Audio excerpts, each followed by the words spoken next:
Share का analysis करने हम लोग जा रहे हैं। तो देखते हैं कि एनबीसीसी शेयर्स के बारे में क्या यहाँ पे व्यू बन रहा है। तो सबसे पहले इसका अर्निंग देख लेते हैं कि अर्निंग कब आया था। तो अर्निंग इसका अगर देखें तो 13 फ़ेब 24 में इसका अर्निंग आ गया था और अर्निंग्स में इसने मार्केट को सरप्राइज़ किया है रेवेन्यू के केस में 40.32% से। ये बहुत ज़्यादा होता है 40.32% सरप्राइज़ करना। तो ऑफ कोर्स इससे एक सिर्फ यही earning and revenue market surprise को देखते हुए भी यही कहा जा सकता है कि हो सकता है कि अभी ये और भी ज़्यादा बुलिश हो। ये अर्निंग की बात कर लिया, एक बार हम लोग देख लेते हैं कि इसके न्यूज़ के बारे में। तो न्यूज़ में क्या दिया है? तो न्यूज़ में यही दिया है कि gains in banks, financial stock lift Indian equities to India higher on Tuesday. ठीक है? तो Nifty hits intraday record high, ये सब कहा गया है। एज़ सच एनबीसीसी के बारे में कोई रिलेवेंट नहीं है, उससे नीचे का रिलेवेंट है।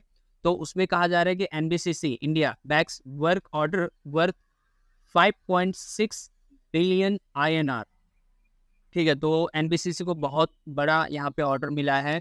अ, ऐसे ही India's NBCC up on bagging $45 million work order. ठीक है, वही कहा जा रहा है कि एनबीसीसी को एक अच्छा खासा इसको ऑर्डर मिला है, जिसके कारण हो सकता है कि फ्यूचर में इसका शेयर जो है ये ऊपर जाए। तो ये बात हो गई न्यूज़ के बारे में, मार्केट सरप्राइज़ के बारे में। हम लोग इसको फर्दर यहाँ पे 3 पैरामीटर्स पे चेक करेंगे।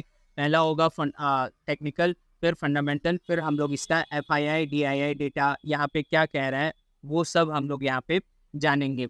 बट जानने से पहले अगर इस चैनल का कंटेंट आपको पसंद आ रहा है तो प्लीज़ इसको क्या करिए, इस चैनल को आप सब्सक्राइब करिए। तो चलिए सबसे पहले हम लोग देख लेते हैं कि डेली टाइम फ्रेम पे इसके बारे में क्या कहा जा रहा है। तो डेली टाइम फ्रेम पे अगर आप यहाँ पे ध्यान से देखें तो फिर आज ये गैप अप में ओपन हुआ था, बट गैप अप को इसने सस्टेन नहीं कर पाया और क्या हो गया, 20 फ़ेब 24 की बात हो रही है। और फिर क्या हुआ, ये एक हिसाब से रिजेक्शन कैंडल बनाया है। ठीक है, हालांकि मैं नो द कैंडलस्टिक्स करके मैं यहाँ पे अपलोड कर रहा हूँ, आपको सिखा रहा हूँ कि कैंडलस्टिक्स के बारे में जानना कितना ज़्यादा ज़रूरी है। तो ये सब भी ये जो रिजेक्शन कैंडल बना है वो भी उस नो द कैंडलस्टिक्स के पार्ट में ये सब कवर होते रहेंगे। अ, तो अगर अभी बात की जाए सिर्फ न्यूज़ के भरोसे और टेक्निकल के हिसाब से देखें तो अभी मेरे ख्याल से इस पे थोड़ा-सा अगर और थोड़ा-सा प्राइस फॉल हो जाए तो फिर वो वहाँ पे एक अच्छा खासा बाइंग अपॉर्चुनिटी आ सकती है। तो बाइंग अपॉर्चुनिटी अपने को कहाँ आ सकती है? ये डेली टाइम फ्रेम पे हम लोग देख लेते हैं। तो डेली टाइम फ्रेम पे अगर हम लोग यहाँ पे ध्यान से देखें, अगर ये 125-26 के आसपास अगर आ गई, ठीक है? हालाँकि बहुत ज़्यादा होता है 142 से 125-126 आना, ठीक है? थोड़ा-सा मुश्किल है, बट अगर वहाँ तक आ गए या फिर कहिए कि अगर वो 136 के आसपास भी आ गई और वहाँ से अगर ग्रीन कैंडल वो शो कर रही है, तो फिर ऑफ कोर्स वो एक अच्छा खासा बाइंग अपॉर्चुनिटी हो जाएगा।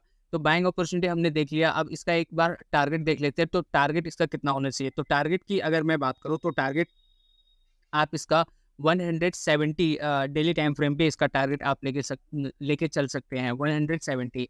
तो टारगेट हो गया। स्टॉप लॉस इसका कितना होना चाहिए? तो स्टॉप लॉस की अगर मैं यहाँ पे बात करूँ तो अगर स्टॉप लॉस लगाने जाए तो फिर बहुत यहाँ पे बड़ा यहाँ पे स्टॉप लॉस लग जाएगा। अगर मैं बात करूँ तो यहाँ पे आपका स्टॉप लॉस जो मेरे ख्याल से जो नज़र आ रहा है वो ₹100 के आसपास।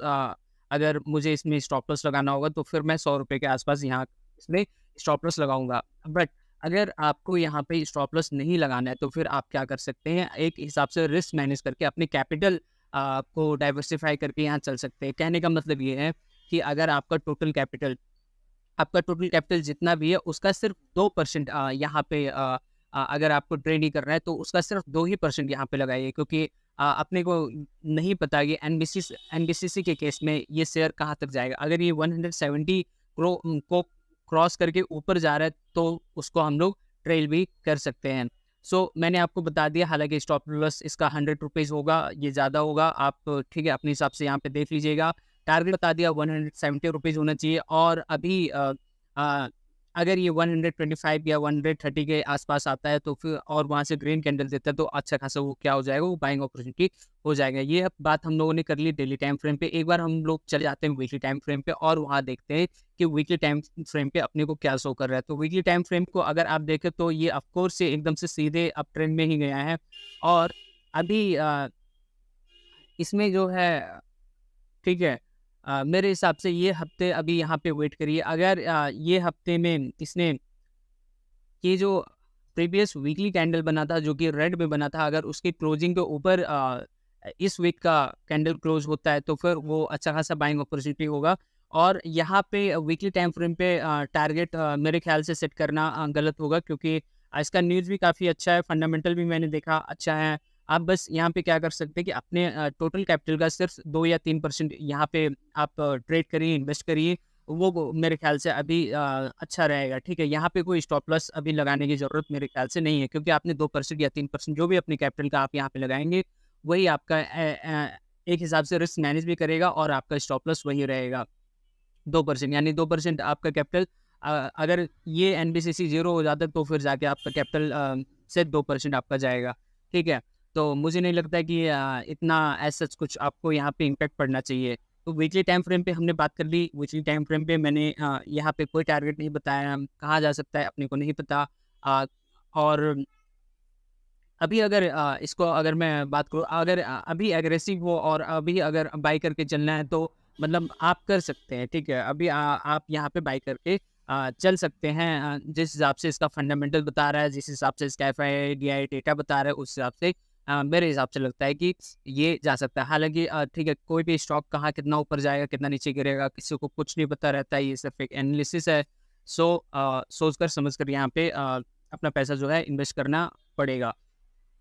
तो ये हुई वीकली की बात। अब हम लोग चलते हैं मंथली में, और मंथली में देख लेते हैं कि अगर आप बहुत ही ज़्यादा लॉन्ग टर्म इन्वेस्टर हैं, मतलब 2 साल रखना है, 4 साल, 6 साल, 8 साल रखना है, तो फिर आप क्या करिए, अभी जब तक ये इसका जो भी इसने हाई बनाया है, जो भी इसने हाई बनाया है, वो जब तक उस हाई के ऊपर ये क्लोज ना करे, उस हाई के ऊपर ना क्लोज करे, मतलब कि क्या, कि जब तक ये 131.50 के ऊपर क्लोज ना करे, 131.5, ठीक है, 131.5, ओके सॉरी, उस पे तो क्लोज कर चुका है। यहाँ ये कहना चाह रहा हूँ कि 145.65 के ऊपर, मतलब हाई जो है इसका, उस पे अगर क्लोज जब तक ना क्लोज करे तब तक यहाँ पे अभी मंथली टाइम फ्रेम के हिसाब से यहाँ पे अ, इसमें इन्वेस्ट करना मेरे हिसाब से सही नहीं रहेगा। हो सकता है क्योंकि ये एक स्ट्रॉन्ग इसका रेजिस्टेंस है, यहीं से ये क्या कर दे, ये नीचे आने लगे।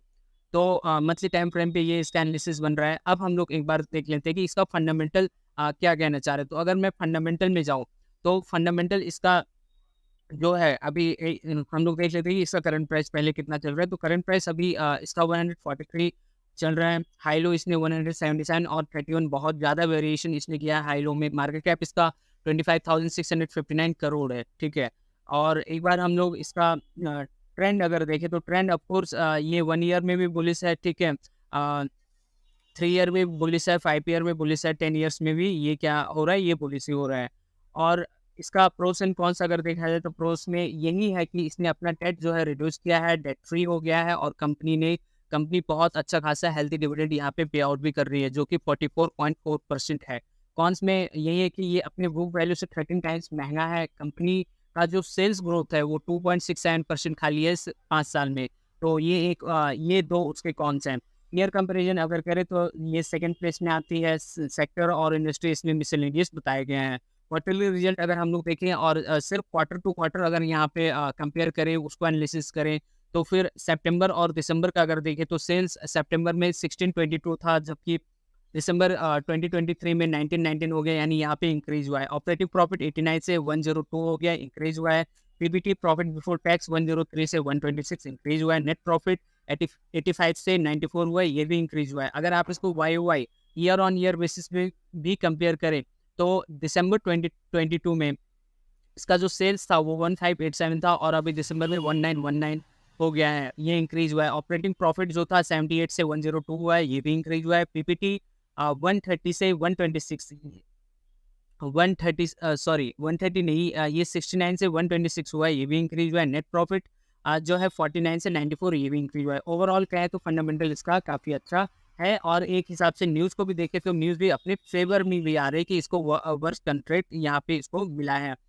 अब एक बार बात कर लेते हैं एफआईआई डीआई डेटा क्या कह रही है, उसको भी देख लेते हैं। तो एफआईआई डीआई डेटा में अगर प्रोमोटर्स की बात करें, तो प्रोमोटर्स का यहाँ पे कोई भी चेंज नहीं है। 61.75 था, जो कि अभी भी 61.75 था। बट एफआईआई जो 4.14 था वो अभी 4.46% यहाँ पे हो गया है, यानी इंक्रीज हुआ है।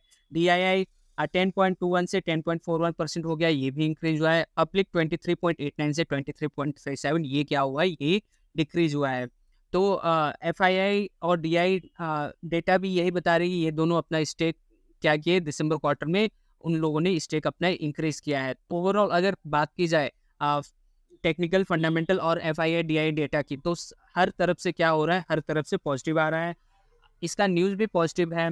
तो हो सकता है ये जो है, क्योंकि ये अभी सिर्फ 142 के आसपास, ठीक है, 150 के नीचे ही चल रहा है, तो हो सकता है कि ये फर्दर अप मूव दे।